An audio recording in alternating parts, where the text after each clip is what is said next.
World Development System. Chapter 101. Prince Lookoff sarcastically remarked, well, it looks like you finally took your revenge on that upstart from that humiliation 5 days back by creating these new soaps. However, from your looks, I can see that you have hatched up a new conspiracy, or you wouldn't be looking this happy after that previous incident. Has Felix arrived today? It looks like your beloved Mary and cousin Ben are here as well. Well, Ben, I will be blunt to you. Previously I tasted this really good wine at Baron John no Count John's place. I don't think your father's wine would stand any chance against it if it weren't for his relationship with His Majesty, King Lionheart. I guess Count John really needed some allies. However, I don't think he has any good allies apart from me or Duke Sapphire Rose, only if it is correct that Rose is intending to ally himself with him. As for Master Vlad, even I can't guess anything about him, as he is quite an eccentric person. A lot of people's face changed after hearing these remarks from Lookoff. One of the nobles, after watching Prince Lookoff, I guess there will be a big show today as well. Hearing this, there was a dark gloomy face on Prince Hector as he roared loudly, "What nonsense are you spouting over here? Did you intentionally brag about those wines just to provoke us so that the royal family breaks their promise and become a laughing stock in front of everyone? If you are here to speak nonsense, then please leave. You would anyway create a big matter wherever you like."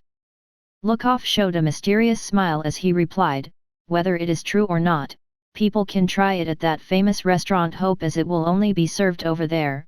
As for those who abhor slaves, demi-humans, or demons, they should refrain from going there, as you could likely meet the same fate that Lord Evan met previously. Well, it is good that they are only selling them in small quantities, or it would be big trouble again. And yeah, the food there was great as well. As for me being not welcome, weren't you the one who sent me this letter to show your prowess and connections among nobles?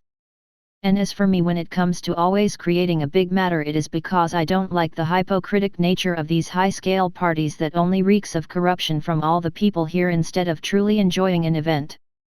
Prince Hector mocked him after hearing him out. "Well, since you don't like being a hypocrite, weren't you also raised in the same corruption, since you too are a prince?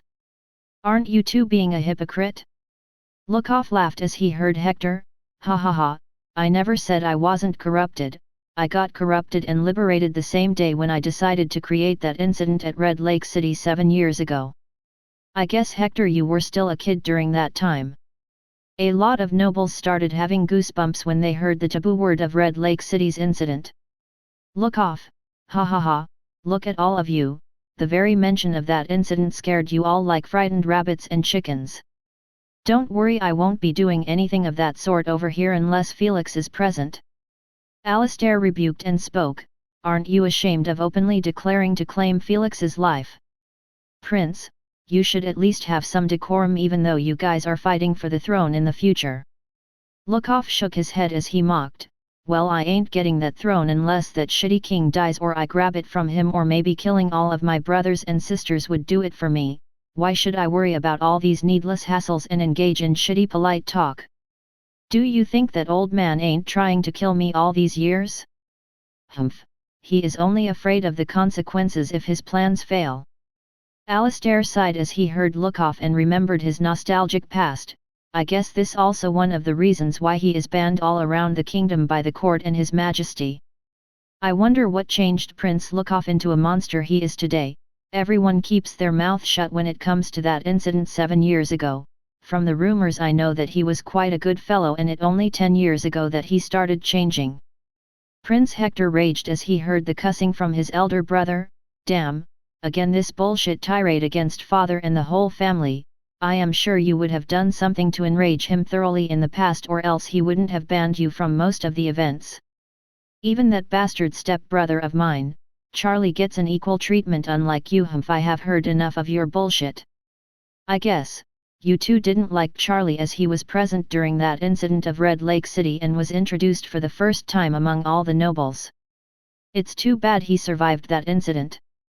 Lookoff said, "The only reason that old man is alive is that he has my mother, who she is stupid enough to believe him without knowing anything. Today, or maybe even later in the future, everyone will face the consequences of their actions, which includes me, ha ha ha. Of course, I won't die as long as I have Felix, and all the conspirators who collaborated against me die as well. As for you, Hector, since you are my younger brother, I will only give you one advice: pursuing John will be your end. As for Charlie, I don't particularly hate him, it's just that he was present in the event where I needed a lot of people to die. I guess he was collateral damage. Hector mocked as he spoke. I won't be in this position, unlike you who has no real allies, if I followed your advice. Keep your advice to yourself. Lookoff didn't mind Hector's words, as he knew Hector didn't know a thing about the past. He ignored Hector's mockery and this time said in a very imposing manner to everyone present in the mansion, "Well, I guess I can't stop you, and since you have already made your decision, I hope you don't come to me in future if you regret your present actions. As for me, I actually don't regret killing bystanders or anyone stopping me from carrying out my objectives. Remember this: if you try to stop me in good faith, I will always treat people with one ideology when it comes to war and battles. It is either you are with me or you are against me. I will treat anyone as my enemy, whether it is my blood kin, even the innocent bystanders if they are living in the cities of my enemies. Don't expect me to show mercy on them, since you don't have any direct relations to my enemies. Your taxes fund the armies of my enemies, and that in itself is a crime. And today I am here to announce to everyone here that a big war is coming, and everyone should be prepared." For everyone wondering why there is a big war coming? Well, the very reason for that war is this banquet where a lot of alliances are taking place. However, you won't be able to stop the war after starting it. I think a lot of people here understand that a small war is coming. However, I am only saying this for those who don't know that a big war is coming, so be prepared and cautiously take your sides. Remember this: staying on Felix's side would mean becoming my enemy, and I will make sure to kill every single member of your family if you side with Felix if I win this war. There won't be any mercy to my enemies. Chapter 102. Rob thought and spoke his mind. I guess he already got that weapon from the looks of this imposing announcement. Chris shook his head as he gave his hypothesis. Nat, I think he is bluffing so that the royal family actively starts taking action against that noble, since he didn't sell those ballistas to him. This would only corner that upstart to ally himself with demons fully, or come and ask for Lookoff's support, or maybe go to Radiant Church, as they have a lot of influence and power. Casey has other thoughts. I think Prince Lookoff looked very serious today, and from the way he was talking to Prince, it looked like he was giving sincere advice to him in the end. It seems we will have to be prepared if a big war is really coming, as he said. The very creation of that weapon has increased the chances of war, in my opinion, from the looks of it. I think many countries will start moving as well, as they won't like Elias getting any stronger in navy as well as land. Meanwhile, from the way Prince Lookoff mentioned Count John, it looks like he sees him as a big deal. I guess I need to start taking him seriously, since my domain is near to him below Mendez's domain, and he has those ballistas, so I guess I need to take out my biases when it comes to demi-humans and demons if I don't wish to offend him in the off chance I unconsciously act against his men. Rob rubbed his chin as he said, it looks like Prince Lookoff really has a big grudge against Prince Felix. I really won't like Prince Lookoff as my enemy, as he is very infamous about torturing his enemies far more ruthlessly. Even the royal knights who were spying Prince Lookoff some years back were raped and castrated before their head was delivered to the king, since they didn't speak a thing. Charlie signaled Rob to keep quiet and talk in a low volume. SHH, don't mention it if you don't want to get implicated for reducing the morale of the Knight Order. And even if you are discussing that, you need to keep your voice low. Those weren't just the first two who were treated like that. I guess, Casey, what you are saying is correct as well. We need to be prepared, at least in case something big happens. Rob thought and asked, hey, have you noticed Prince Charlie is never present whenever he hears of Prince Lookoff's arrival? I know for sure that he was going to come here today, but I guess after learning about Prince Lookoff's arrival, he. Chris gave out his rumors. I guess he is really traumatized after that incident where he almost lost his life after entering the aristocratic circle for the first time. Anyway, let's see what's going on over here today. However, from what I know, he is a real cautious guy when it comes to dealing with people. Lookoff told his goodbyes to everyone. I guess this party won't continue unless I leave. Well, my objectives and announcement here are done, so, gentlemen, I would take my leave. You guys can enjoy the Sun Festival and take your sweet time to think about your alliances. Prince Lookoff sarcastically ended his sentence. Mary asked her father, Duke Norman, "Father, what do you think? Isn't Prince Lookoff making a hill out of a mole?" Norman thought and explained, "Well, what he partly said is true. My actual reason for aligning with Hector and cooperating with him right now is so that I can legitimately steal that new weapon and all those new creations coming out of that small city, as they are pretty much profitable, so I guess a big war is actually brewing in the upper noble circles to get a share of pie in North Frontier City. However, people still don't want to suffer losses first if he is somewhat of a hot iron. And from my information, after that show, many countries are moving to get that weapon as well. Which includes the Dwarven Island Kingdom in east and Fire Abyss Kingdom in the northwest. We don't know anything about the elves in the south across the sea. As for the west, as you know, there is always anarchy with demi-humans with various tribes controlling the western part to resist our wars. However, the most I am worried about is the Fire Abyss Kingdom's royalty. I wonder how they will react to this news, with Blucia family having a good relationship with Count John. Mary asked, "And what about the war that Prince Lookoff previously mentioned? Could that small count really resist attacks from all sides? Didn't Duke Fjord also order his men to start raiding Morgan family ships in the sea from now on? I am really curious, since that small count is able to raise such big waves in the kingdom in such a short period of time. He would most probably suffer for his offense for not paying respects to father and offending so many people in the upper aristocratic class. Even if he has support from Duke Sapphire or Prince Lookoff, I don't think that would matter, as their only access to North Frontier Town is from the Eastern Sea, while other places are landlocked in our domain." Norman smiled while nodding and spoke, "I guess you are starting to understand why I decided to act against him even if he has support of Duke Sapphire. This time geography played a big role in me and my court officials taking the decision to act against him. If he was near Duke Sapphire Rose's domain, then I wouldn't have attacked him. Even those old professors at the Imperial University are offering a big price for that new type of printer and paper making machines from that domain.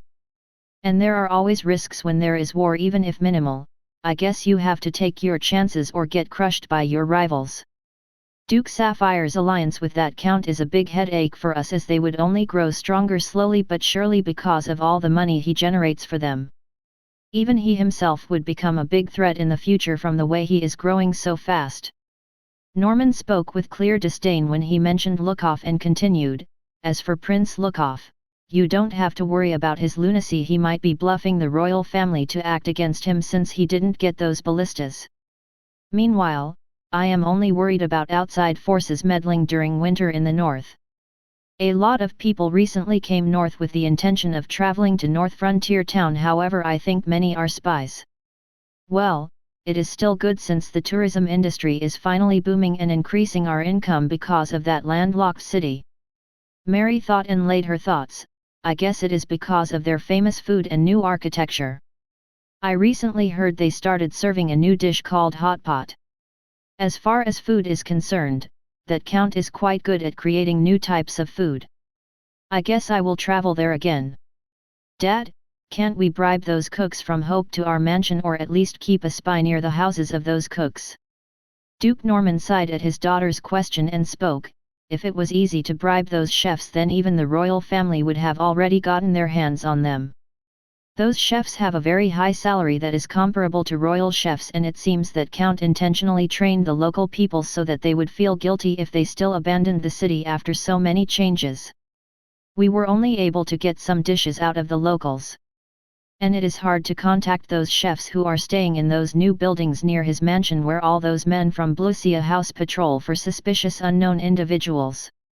Even those men who we sent for creating ruckus in that town are now being handled by that internal force called the police force. However, we were still able to get 1/4 of new dishes created by those locals with a big sum." Mary murmured, "I guess promoting the food culture really helped out that town. Dad, why don't we do the same? Chapter 103. Duke Norman explained, well, it all comes down to resources, and right now he has money from all those businesses and his town is small, which really helped him in promoting it while at the same time creating those new dishes personally that helped it eventually. Anyway, we don't need to worry about it because after the war next year those personnel working for him will be ours. Mary nodded, true, if all goes well in the war, that works as well. We would only need to be cautious against other forces. Duke signaled Mary and spoke, Hector is arriving, don't mention that Count in front of him unless he himself mentions him. Prince Hector meanwhile arrived as told them, it's good that he is already gone after speaking all that bullshit. I originally invited him to make a mockery out of him previously, who knew that upstart would ruin all of my plans. Still, there are no worries, I have already ordered Alistair to make a hit on Evan with his men. Mary gave a smile and remarked, it looks like the plan is going well from your expression. Hector smugly replied as he unconsciously revealed his plans, of course, it most likely will go well as Evan's brother Ralph is providing us information from his spies and Duke Blackwolf's minister. Justin just informed me that Evan just left their communication point. Simon will carry out the assassination with his men after communicating with Duke Blackwolf's men, so everything is going according to the plan. We have also particularly called a magician this time to imitate the same poison that was used by that upstart slave. We also intend to integrate that magician with Simon's team. Even if Duke Fjord knows about our plan later on when things have escalated to higher levels, he won't be able to back off, and we already know about his relations with Duke Sapphire, so you know what will happen. Alistair spoke his hypothesis behind Prince Hector. Duke Fjord would mostly be in denial even if he hears that we planned his hit. He would unconsciously believe that this is a conspiracy by that Count and start to suspect his own people, or he may be good and realize our plan. I hope for the previous one. Norman laughed and spoke, I guess we need to be prepared to face a cold shoulder if we meet him in the future. And as you said, he won't be able to back off after realizing our plan to make him bear the brunt of damage after starting his attacks. We would also be able to gauge the firepower of those ballistae on the field. Hector, why don't you lend Alistair to me? He is quite good at planning conspiracies. I would like to have such consultants in my court. Hey, Alistair, why don't you leave Hector and work for me? You would get the same treatment as my right-hand man. Alistair saluted to Duke and spoke, neither offending anyone. Duke Norman, I appreciate your interest, but I have taken an oath to serve Lord, so it would only be possible if Lord agrees to lend me. Hector joked, Duke Norman, you can always ask via Mary if you want any consultations from Alistair. As for lending Alistair, it can't happen as he is my butler as well as my right-hand man, giving important consultations in my times of need. Norman sighed, I guess it was your fate to have Alistair working under you. Anyway, let's meet other nobles and conclude our meeting with Finance Minister Justin and Baron Mendez. We don't need to worry about Baron Mendez as he will be under our supervision, and he has also taken more than necessary for the next 30 years even if he faces trouble. Alistair spoke his plan for Count John. We will start attacking them by increasing the taxes of the port town on the guise that they are taking up more resources of the port town compared to other small fleets with which they are turning into a monopoly. We will reduce the taxes of small traders so there won't be a backlash from traders. I think we still need to be careful about Duke Fjord attacking the port town. That is the first phase of our plan. This would eventually force the hand of Count John, which also includes the assassination of Lord Evan. Norman rubbed his chin and spoke, I guess you took a lot of considerations to plan against him.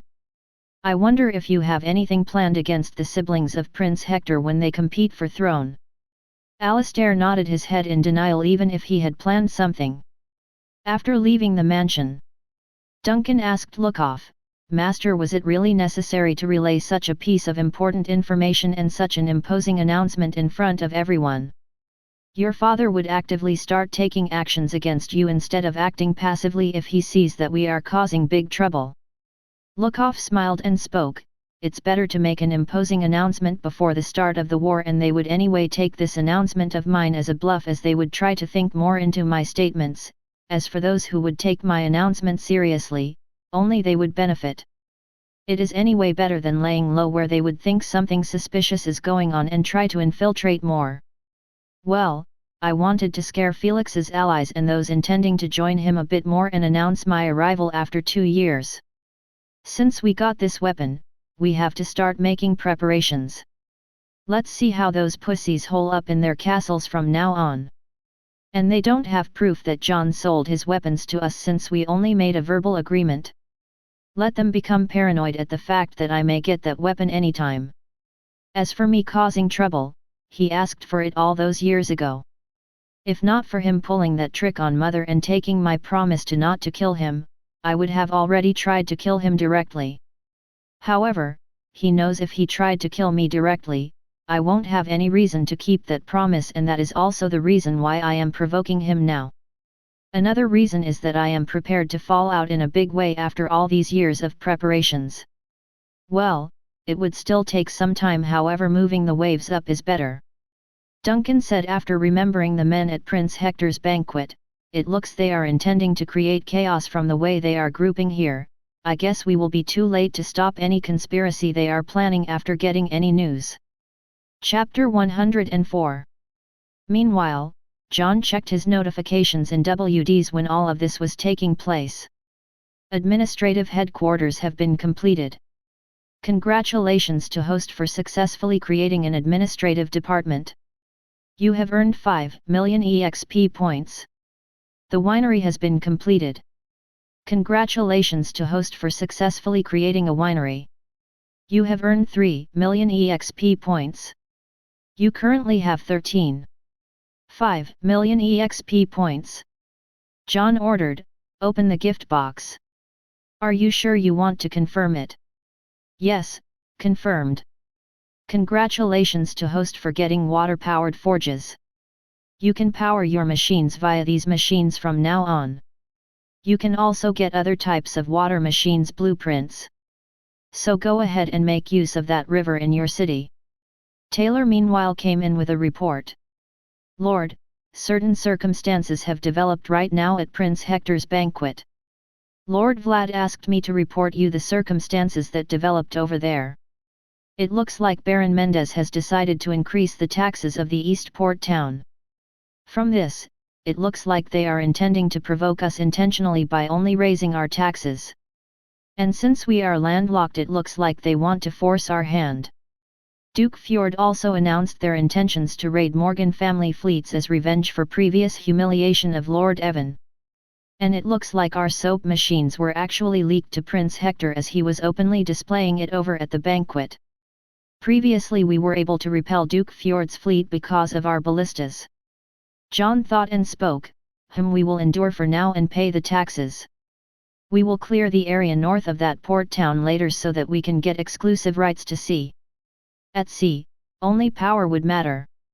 As for Duke Fjord, we don't need to worry since we have already installed the new ballista in Eric's fleet. So we don't need to worry as their ship would sink first without even being able to engage. It seems Prince Hector is really challenging us. Bring in Jake. It seems we really need to show off our prowess in assassinating his important men. Jake entered the room after one servant went to call him. Jake, you will have another mission right now. Your job would be to assassinate this guy called Sylvan. Taylor and Master Vlad will provide you with details. How is the construction of the spy team Ghosts going on? Jake saluted John and reported the current situation. I have already gathered men who are ready. Give an oath to you, my lord. It would only require 5 more days to fully integrate it. It seems after your previous actions that day against Duke Evan, many of the slaves have started believing you and thus wanted to work for you willingly. John smiled and asked Taylor, I guess my bet was worth it when I defied Duke Evan. What do you say, Taylor? Taylor nodded and agreed, yes, these actions of ours are finally bearing the fruits of our trust. John explained as Taylor said, you see, commoners can be trusted, unlike phony aristocrats who would change their tunes at the chance of profit or loss, and hence my bet on commoners and slaves. Jake, you can start making preparations for your Sylvan's assassination. Though it is different about aristocrats who deem honor above interests. Taylor, my lord, I would like to inform you of another thing. Duke Sapphire Rose has already arrived at North Frontier and has currently sent one of his men to meet us. From the looks of it, I think he has arrived in a disguise with his men. He is currently at one of the hotels we recently built. It looks like he arrived as a trader from the south. Do you want to meet him right away or later on? John thought and immediately made a decision. We will meet him right away. You can inform that man that Duke can come in his disguise to meet me right now. I would anyway like to make an acquaintance with him. I would also like to hear what sort of information he has right now. After some time, a half-elf in a trader's disguise came to John's mansion. Taylor greeted him with a smile. A very warm welcome to Duke of Southern Forest, Sapphire Rose, to Lord John's mansion. I hope you enjoy your stay here during your tour. Watching Taylor's welcome, all the servants in the mansion were shocked and became alert after hearing Duke Sapphire's arrival. Instead of the usual slack behavior, they became alert as they knew that Duke Sapphire was an important guest. Duke Sapphire smiled and spoke, I guess you are the personal butler of Count John. I heard you manage a lot of things in this town. I guess you have a lot of authority comparable to Forge Master Tornwall in this town. I couldn't make it here a few days back when there was the Ballystay event. Taylor neither agreed nor disagreed. It seems Duke has made his own preparations before coming here. As for not being able to come here, we understand that people have their own circumstances, and we already got information from Marquis Ray that you were going to come here, so we appreciate Lord Sapphire's good intentions.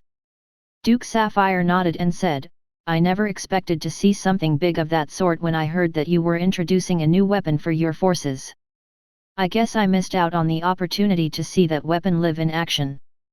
Meanwhile, John just came to the room and gave his suggestion. I think we can still see that weapon live in action. Why don't we have some important talk later on? Duke Sapphire looked at Jake, who was behind John and waiting upon him. Looking at that boy behind your back, it looks like he is preparing for something. I have some good news for you, boy. However, it would be bad news for your lord.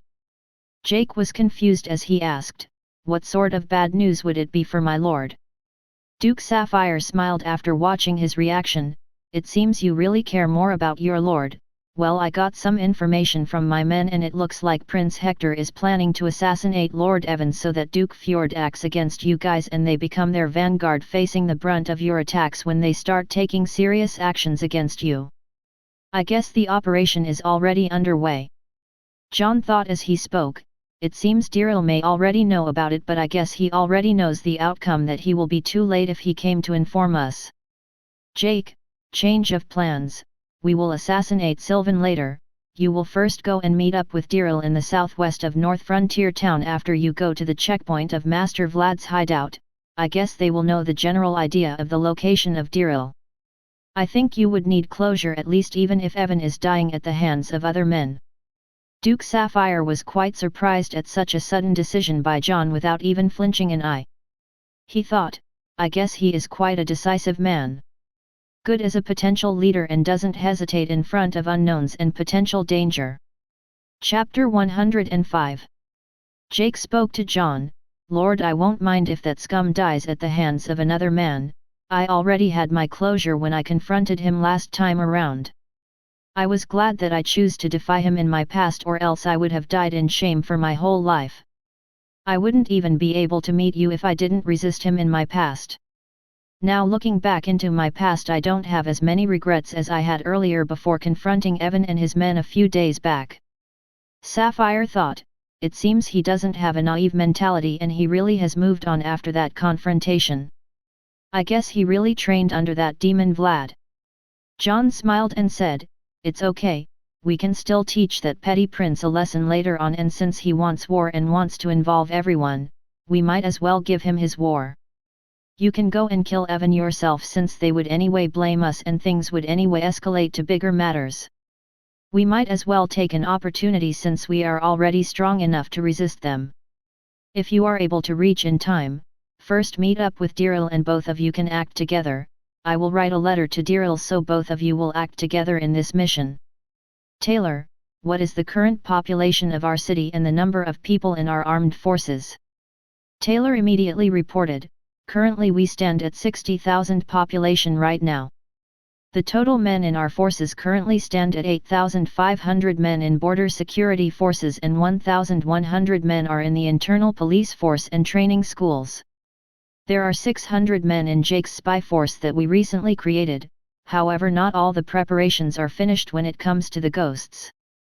John nodded and spoke, it looks like Duke Sapphire already waited for enough and is bored a lot, and since all the plans are made I would like to personally tour you North Frontier City and our ways. Jake, you can head on to meet Daryl. Let's go, Duke Sapphire. Duke Sapphire smiled, it would be my honor for you to take out your personal time and tour me this city. John laughed and answered, ha ha ha, I guess the truth is, even I wanted to relax a bit today, and since you are here today I would like to use this opportunity to tour North Frontier City, as even I hadn't toured my whole city since I only read the reports from my men and checked the site once before giving my decisions. So we will have a lot of fun today. Taylor immediately signaled one of his servants to make the spy guards ready to head out and protect both Duke and John as they will be visiting civilian and military places. Duke Rose nostalgically said after watching the architecture, I would like to meet the architect of your city. From this I can see that he has a lot of freedom to express when it comes to making various new architecture in your city. John thought as he remembered, now that you mention about architecture, we have only recently finished the construction of our administrative headquarters. Let's head there as my chief architect is also stationed there, as making a grand administrative headquarter was the most important task for him. Duke Rose remembered the biggest structure when he arrived at North Frontier City. Is it that tallest grand structure in the center of city that I witnessed after coming to this town? It looked like an imperial palace just from the size of the structure. I saw that it was a sealed area protected by your new internal force called the police. It is good knowing that its construction is already finished and I can be the first man to visit it with you. John spoke, coincidentally, my chief architect is also a half-elf. I guess it is fate for you to meet him today. Simon was in the northeast of the Elias Kingdom at Riverside Town. He was currently tailing Evans after he left Duke Blackwolf's communication point. Simon roared to his right-hand man, where is that damn magician? We have to make sure that all of the entourage dies or only Evan dies in secret. One of his men responded, Master, he is currently resting in the carriage. Simon grunted as he heard his men and ordered him, is he here for work or for a picnic on our expenses while we are doing all the field work? Geez, this is one of the reasons why I hate working with others apart from my team and especially those magicians. We are going to start our operation right now, tell him and our men to get ready. The men responded to him, okay, immediately to the orders, sir. Daryl meanwhile was tailing both the parties and watching the show from sidelines. He thought as he saw the current movements, I guess we are too late, it seems these guys are intending to do something big. That foolish Duke is done for right now, I guess Jake won't be able to personally take revenge against him. Daryl sighed as he thought of the current situation. Duke Fjord meanwhile got severe damage reports from his men when they started attacking the Morgan family naval fleet. The Marine scout from the port came and reported it directly to the Duke. My lord, we suffered severe losses at the sea after the Morgan family was deployed with those new ballistas. Particularly those runic ballistas were very dangerous to our main ships. Any ship directly hit by it sunk into the sea after catching fire. My lord, I think the situation right now is very serious and we need to do something about it since we lost a whole fleet of 50 men. Captain Shannon is awaiting your orders. Duke Fjord thought and gave his orders. It seems I really underestimated that guy. From the looks of reports I can see that he is a hard nut to crack. Try making a deal with the pirates that they would be allowed to sell their loot in the eastern port of Laguna City if it is only the Morgan family fleet that they are targeting. We won't attack them blindly, attack with caution and know about your enemy before engaging them fully. However, use the harassing techniques to them at night so that they can't sleep at night peacefully. This would at least fatigue them mentally. However, be careful about keeping a distance from them. Use our best scouts so that they can easily gauge the distance of their ships. Meanwhile, Ralph thought as he heard of the reports from the scout in the court. It seems they aren't paper tiger like we thought previously. From this, I can say that they have some real firepower when it comes to naval warfare. I wonder how would father react at the news of his favorite son's death. One of the ministers gave a suggestion, why don't we target them on land instead of seas? That very weapon is giving them an edge over us at naval warfare. We can't hope to use magicians so early when there isn't even a war or a need to assassinate someone in sea. Another of his ministers, why don't we ally with Duke Black? Duke Fjord showed his hand and interjected, don't even mention him or that northern barbarian Norman. Ralph suggested, Father, why don't we attack that port east of North Frontier town belonging to that noble Mendez? Isn't he being too chummy with Prince Hector and Duke Norman? And since we know the source we can at least nip it in the bud. Duke Fjord nodded, this plan of yours is better and suited for our current needs, however, we would need the legality to attack that town since it belongs to that baron. I would rather have the dwarves from the east attack them. However, the royal family wouldn't be happy if we give them a route to that town. Well, I would still consider your plan since it is better for us. Ralph suggested, why not threaten the crown that you would open the eastern front if they interfere in this personal matter? Or why not use the pirates to attack the town? Duke Fjord laughed at this childish remark and then said, that won't be possible as they too would put sanctions on our trade which would be lethal for us. We would need a bigger reason to hold the crown hostage where even they hesitate to take action against us. As for pirates, you think they won't know about them? Pirates can only be used in seas. Chapter 106.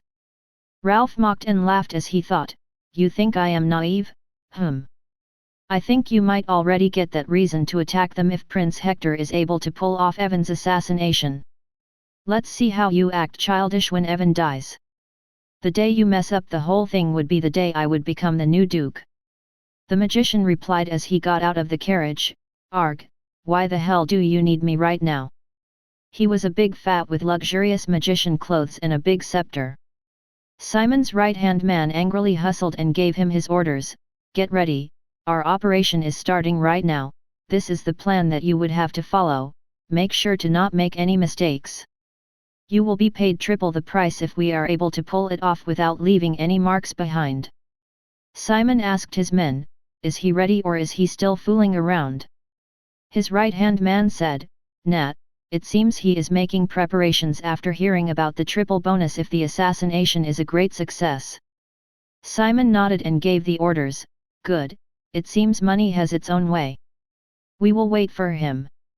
We are anyway not yet going to assassinate him. We will wait till night when his men sleep.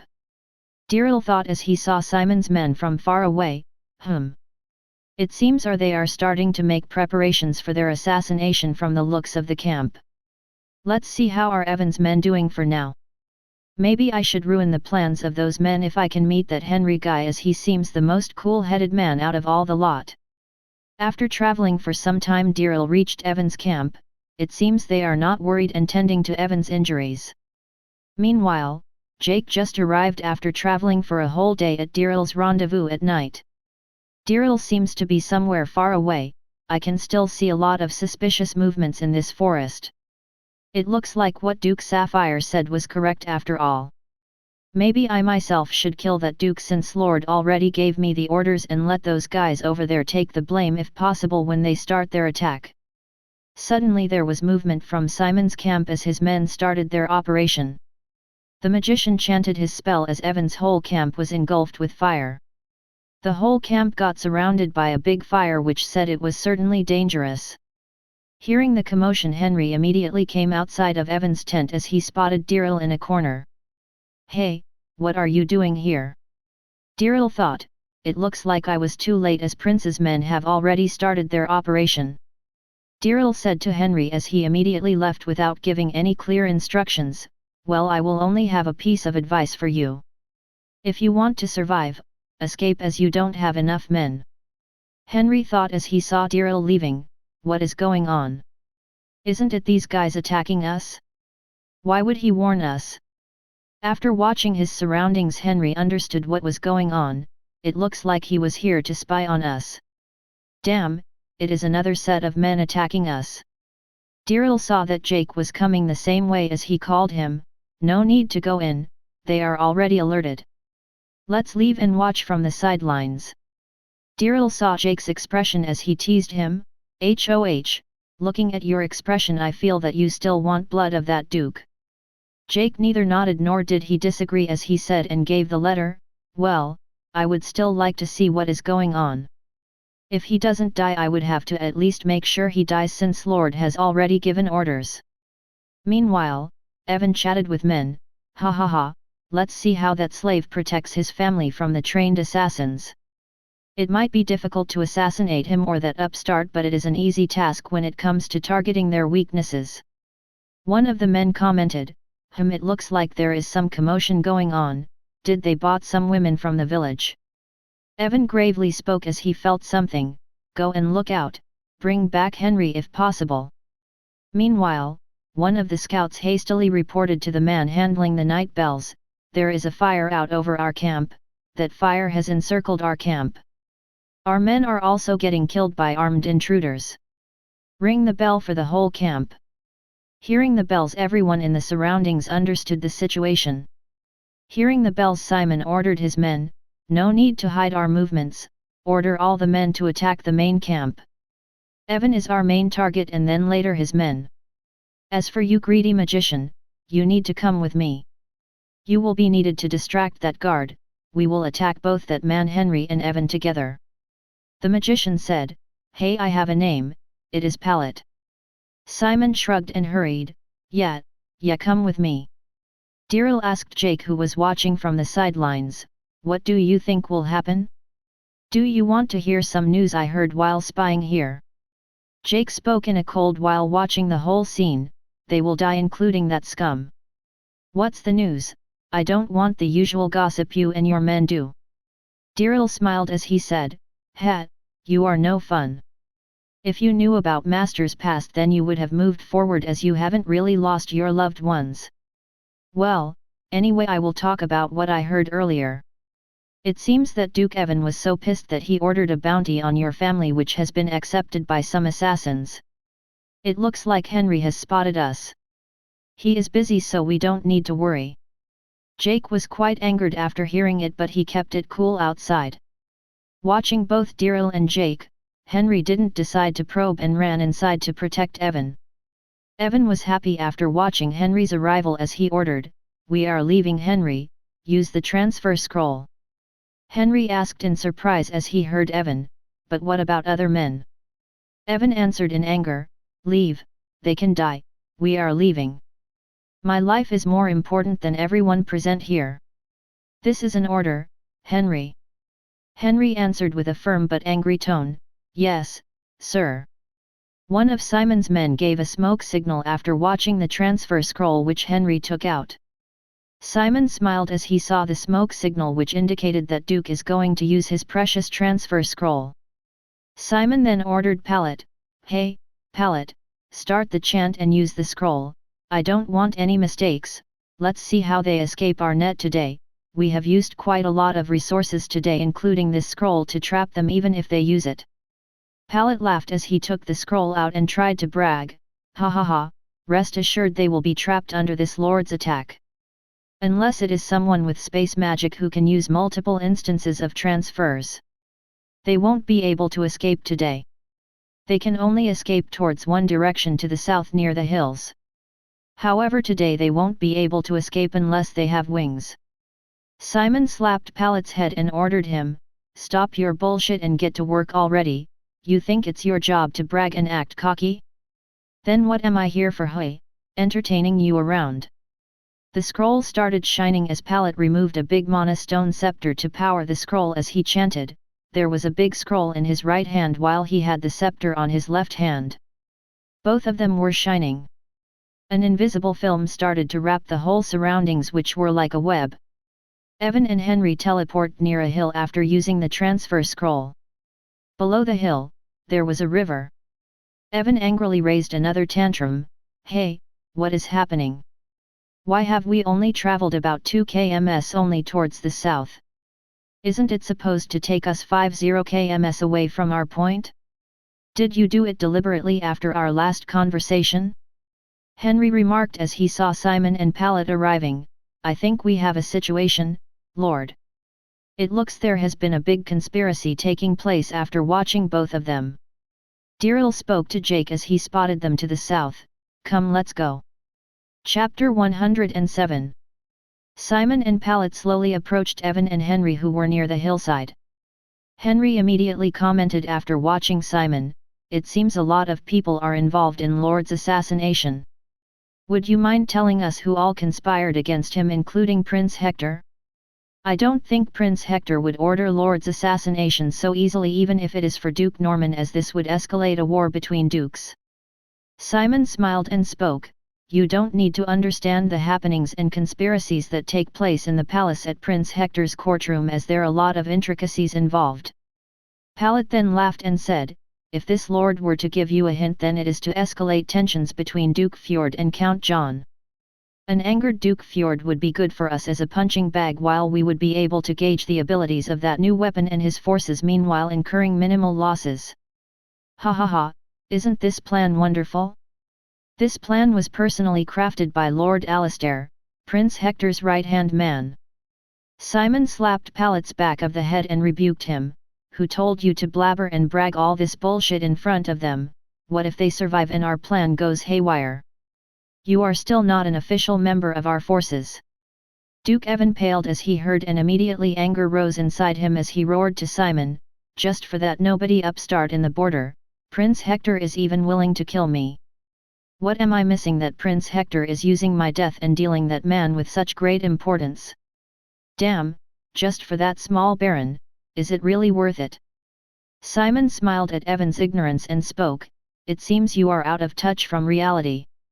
Or you really haven't heard about the news of the royal family contracting Count John for his new weapons. So a lot of things have changed. As Prince Hector was badly humiliated with this announcement, so you can guess what happened.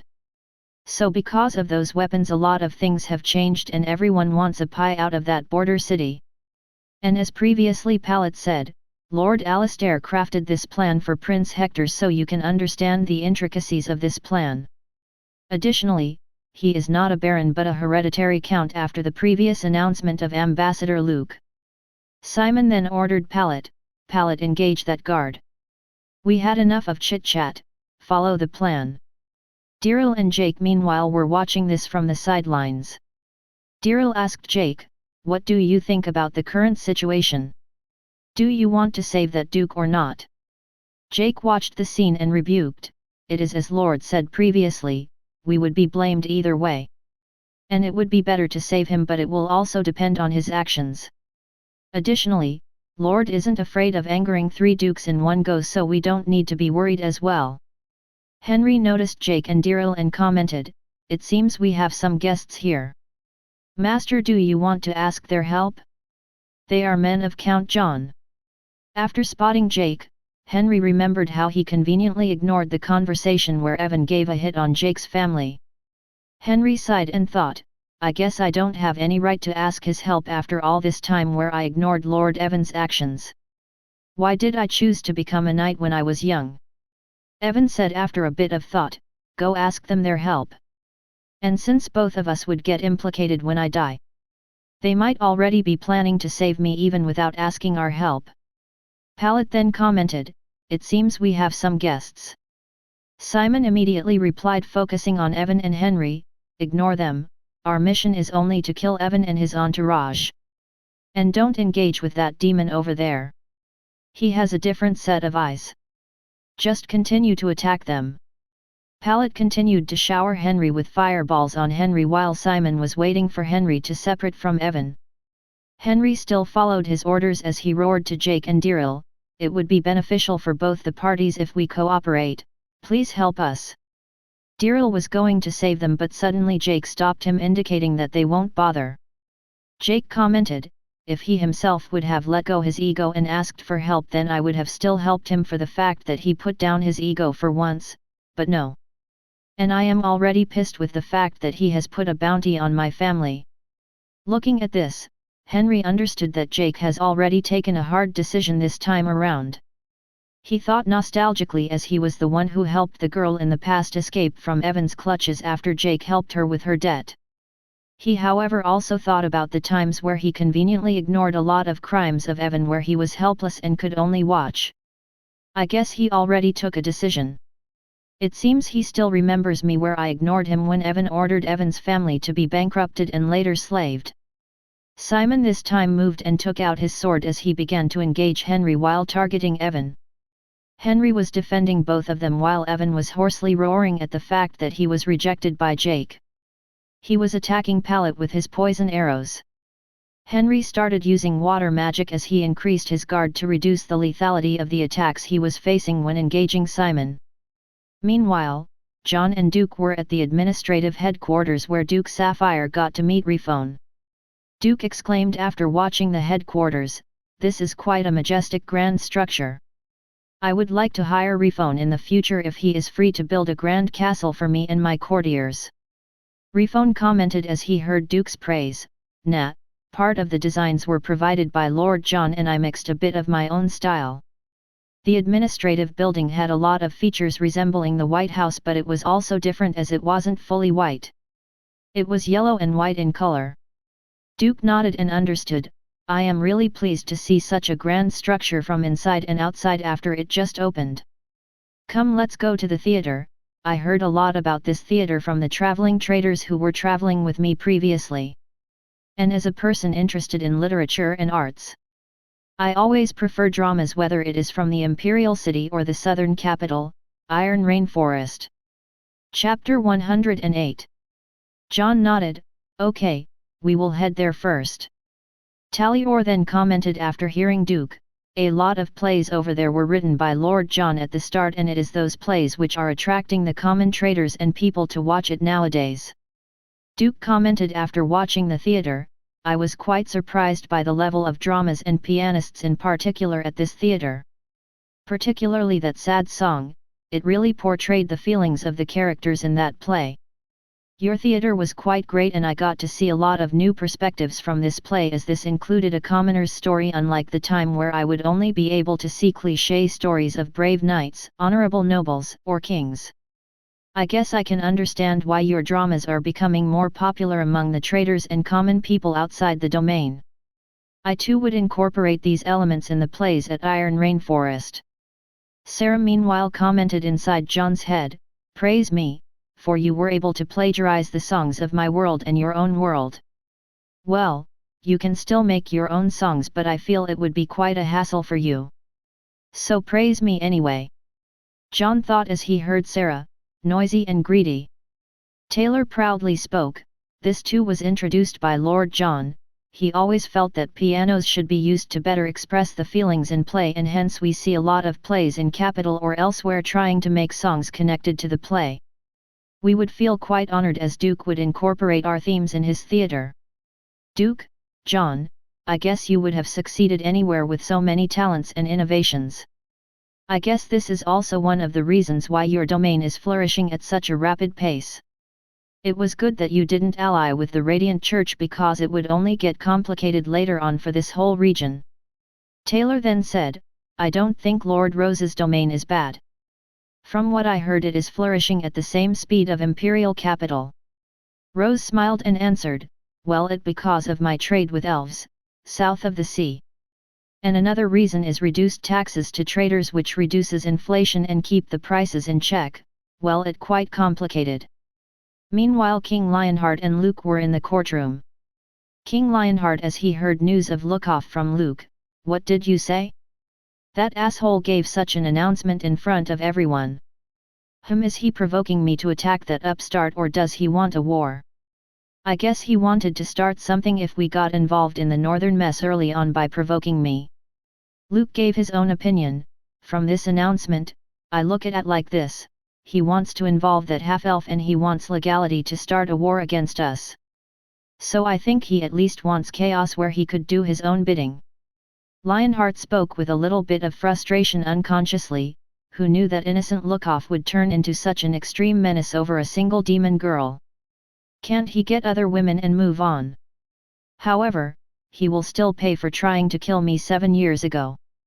An old man with a big beard said, I guess he won't rest until he or Felix die. Because Felix started the conspiracy to gain power and you unknowingly supported him in the guise of ignorance. Humph, he even learned those sinister ways of the demons. This old man was a seer of the royal family. His name was Ian Red. King Lionheart still didn't take it to heart for that rebuke, as this man was one of the pillars of the royal family. Well, he was always docile, so I didn't think his reaction would be that extreme for one demon girl. And he still didn't ally with the demons. Ian Red explained, I guess he was smart as he had no allies and he used every trick to gain power later on. Few even tried to arrest him from the pressure of nobles who were allied with Felix before that attempt on your life, while his right hand Duncan had already made preparations in case anything happened to him after that incident at Red Lake. It's good that you at least followed my advice, later on, to ask his mother to secure your own life. However, his acts of cruelty are still worrying, as a lot of nobles fear getting castrated or getting raped by his insane actions. The most they might fear is for their family.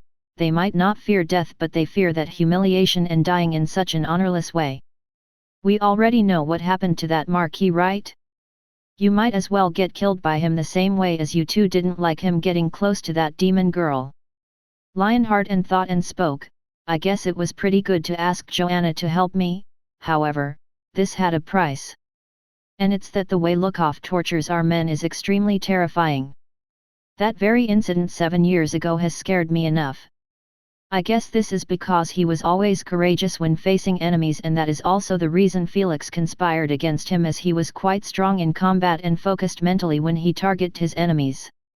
It was good that he didn't know about my participation when I asked help from Joanna to get a promise out of him, or I fear even Joanna wouldn't have escaped his wrath. Ian Red then spoke gravely, however, he knows about it about now. However, he still has that honor and pride of a knight in keeping his words. However, he likes to use words to suit his own needs. He is not the same old naive Lookoff. It's good that the current pope was involved in power struggle last time and won with the help of Felix when they conspired against Lookoff. Ian Red then moved his gaze to Luke and said, I guess you were always wondering why Lookoff disdains his family so much. The only person he trusts might be Duncan, because he has tested him enough. That butler of his is quite stubborn and loyal, or else our work would have been quite easier. And those instincts of Lookoff has been very problematic for me, as he always somehow manages to get hints on our plans. Luke nodded as he keenly heard, yes, father never spoke a word when it came to the incident 7 to 9 years ago. I heard Prince Lookoff was quite popular when it came to his combat abilities. However, father felt that he was quite naive politically. Lionheart frustratingly said, anyway, just ignore his previous ramblings, as we won't take his bait. We will only act later on, as master can't see the future predictions of that upstart count. Ian Red spoke about John. That guy is quite an anomaly, as he has started a lot of waves in this kingdom after coming to power. Luke spoke, speaking of that count, Baron Mendez has increased the taxes of Morgan family fleet in the Eastport town on the orders of Prince Hector and Duke Norman. It seems all of them are itching to get that weapon, as well as all the new things coming out of that town. What do you guys say? Chapter 109. Ian Red spoke as he tried to understand the thought process of Duke Norman. I guess Duke Norman is betting on Prince Hector, and the fact that North Frontier Town is landlocked on all the sides and has no access to the outside world without that port for trade improves his position for war.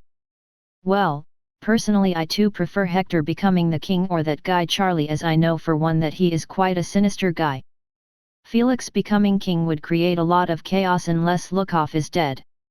If Felix is successfully able to kill Lookoff, then I guess there won't be any questions. Lionheart said as he heard them, as far as I know they would at most only get the weapons. Not the blueprints, and they would have to research them for some time before they can even imitate the lowest quality of the ballista. So we don't need to worry about them getting their hands on ballista. Ian Red spoke, from the way that Count dealt with this situation, it seems that he knew that he would be eyed like prey, and hence he made a deal with us at such a crucial moment. However, I would have still hidden that weapon like the Lore family until it was really necessary to show it to others, the thing about lore was that they weren't able to hide it from me and hence our predictions. However, that Count sometimes might seem naive, but he is quite cunning, like the situation this time where he bought archers so early when he wasn't even something big and hid those ballista for so long. I guess he prepared for a lot of time before taking his actions. However, he sometimes seems a lot naive when he tries to openly show his disrespect to the Radiant Church, or the previous encounter where he chose to save a slave over keeping relations with Evan and Duke Fjord. Well, value only lies to the beholder. I guess he has planned something. Luke asked confusingly, Master, why do you think that he had something in his mind? Ian Red spoke as he thought, I guess it is because of my instincts and years of experience. Because if he was a fool he wouldn't have been able to make so many connections in such a short amount of time. Duke and John were at Tornwall's workshop. Duke then asked John, what do you think would happen at Riverside Town? As you don't seem distressed, I guess you are either pretty good at hiding your emotions or you have something planned already. John thought and replied, well, I think either Hector's men will be able to successfully kill Evan and the blame will fall on us, or Jake will kill Evan and the blame will still fall on us, so I don't care either way. I would rather start to prepare our naval fleet against the onslaught of Duke Fjord. As we earned a lot of money recently, I bought quite a few old ships from Marquis Ray. Some ships will be remodeled according to my preferences. However, we still need to secure our passage to sea, as we are already being targeted by Prince Hector via that pussy Baron.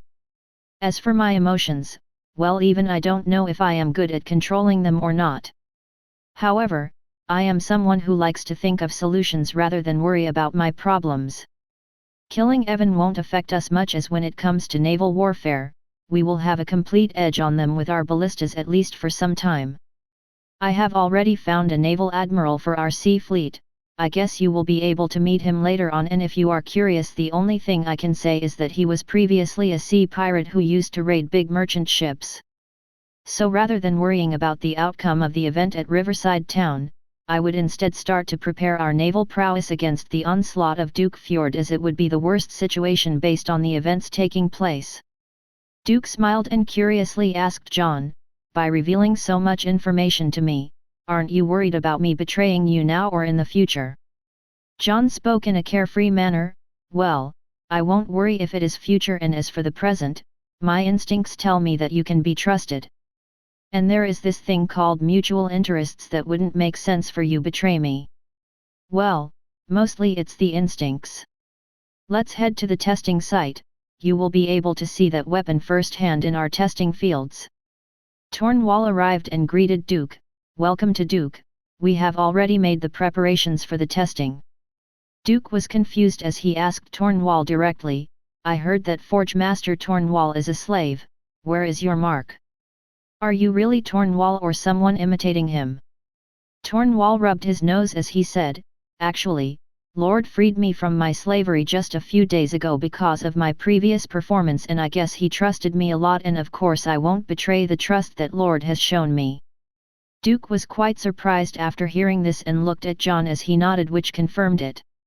John explained in a serious manner, well, Tornwall is one of the important members of my administration, and a lot of officials were feeling pretty low since Tornwall was a slave. However, at the same time he had a lot of authority, so they proposed to free Tornwall, and I too felt that my most important men shouldn't be slave, as this would reflect badly on me, so I released him from slavery. Well, I am only looking for an opportunity to free Taylor as well. Tornwall then commented, that's true, this has also solved the awkward problem of other conservative guys who felt conflicted as I was a slave, but at the same time, I had a lot of achievements, so they wanted to respect me for my achievements. However, I think a lot of officials have changed their behavior towards slaves after watching Jake previously fight Marcus and realizing their own positions on what would have happened if they as commoners were against him, where Lord decided to support their men. Duke then looked at John and Tornwall as he said, you guys should be careful, as the Dwarven Kingdom is the East Oswell is sending their spies to this town from now on, as they heard about the ballista and wanted to confirm its existence. This can also be confirmed by the fact that they have increased their forces and patrolling in the eastern sea of Elias Kingdom. I guess they might have already smuggled some ships full of spies towards Elias. Tornwall's face changed as he heard about the Dwarven Kingdom because he knew that a lot had changed after that conspiracy all those years ago. He thought, I guess I still can't escape them, however, I am glad that I choose to follow Lord John as he would surely protect his men. Duke whispered to Tornwall, your lord might not know your entire background and past but I know it. Aren't you worried about involving him in this mess? Tornwall spoke gravely, well, I trust him and he trusts me, and if it comes down to the matter of existence for Lord's domain then I won't hesitate to use my life. However, I am confident that we will only prosper here at North Frontier Town. I know he will become a great king known by everyone in all the realms. The very fact that he treats everyone equally is his biggest trait, and that will be his biggest asset in his kingdom. Chapter 110. Duke was quite surprised after hearing the words of Tornwall and asked him in surprise, do you really know about the ambitions of your lord and think that he wants to become a king? While the question is, would he still be able to become a king? Tornwall proudly said, it is not a matter about would he really be able to become a king. The question is when would he become a king? Most of his confidants understand that Lord has a big ambition and everyone is doing their 100% to achieve that goal. Looking at the confidence of such a conservative guy, even Duke Rose was quite surprised and thought that they might have more secrets which he didn't know. I guess he really has a way to fight on 3 fronts and hence the slack when it comes to provoking all the other dukes. It seems he always intended to create his own kingdom and hence the conflicts while he could lower his head and settle the problem, however, he always kept his head up. It seems I need to re-evaluate them. The very fact that they made those laws should have cleared his intentions to everyone. And that deal with the royal family to expand his lands might be a big hot matter in the future if he is successfully able to clear and claim the lands. If there are a lot more magic metal mines then it would be a big hot potato to everyone in and out of the kingdom. Duke smiled and replied while Tornwall was keenly observing him, it seems after this conversation with you, I could understand a lot of things which I wasn't able to previously. I guess my decision to support you guys was right after all, since you guys are quite decisive as I witnessed earlier. John came back. As Duke saw John, Duke then spoke to John, John, after witnessing your town I was interested in a lot of things. The thing which interested me the most was your education institution where people from all walks of life were able to study there together. I saw that there was no shortage of papers or new books in your universities, so I guess you guys are producing those papers in very large quantities with minimal costs.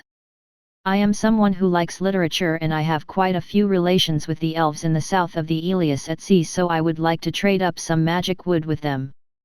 So the thing is I can help you acquire magic wood which is always in demand because of low supply. The elves were quite interested in your papers. So what do you say? Are you interested? However, they don't want an artificial restriction on the amount of paper they can buy. However, they can promise not to resell that paper. After their research on paper, they concluded that this paper can survive far longer than the current goat and animal skin papers, and hence their interest in this new paper. What do you say? Simon and Co meanwhile were engaged in a bitter duel with Henry. While Evan was struggling because of the poison from Jake and the lethality of the current duel. This time Simon and Pallet both attacked Henry at the same time. Jake saw that both of them intended to kill Henry. He threw one of the knives at the fireball that was thrown by Pallet and interjected it. Both the parties were shocked initially after watching this, however, Simon was still successful in breaking through Henry's defense as he thrust his sword at him. However, Henry fell from the hill as he tried to defend himself.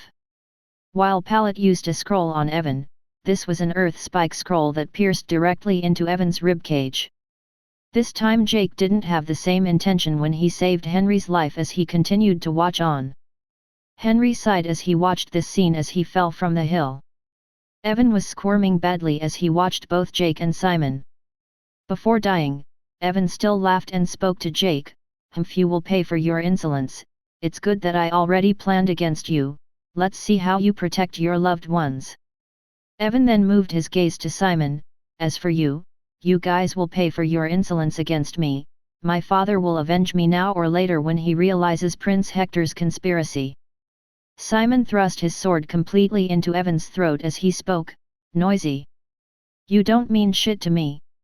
Pallet asked Simon as they concluded, it seems he only intended to save that guy. Simon, what do we do about that guy who escaped? Simon rebuked, he will most probably be dead after falling from such a height added with my strike which was poisonous. As for them, we are leaving. I don't want to engage with that demon after such a bitter duel. We have already completed the mission, it doesn't matter whether Count John's men know about the conspiracy or not. Meanwhile, there was a peculiar sound of ringing bells coming from Evan's main camp. Pallet then confirmed to Simon, it looks like they too have completed the mission. Diril and Jake meanwhile hid far away from them.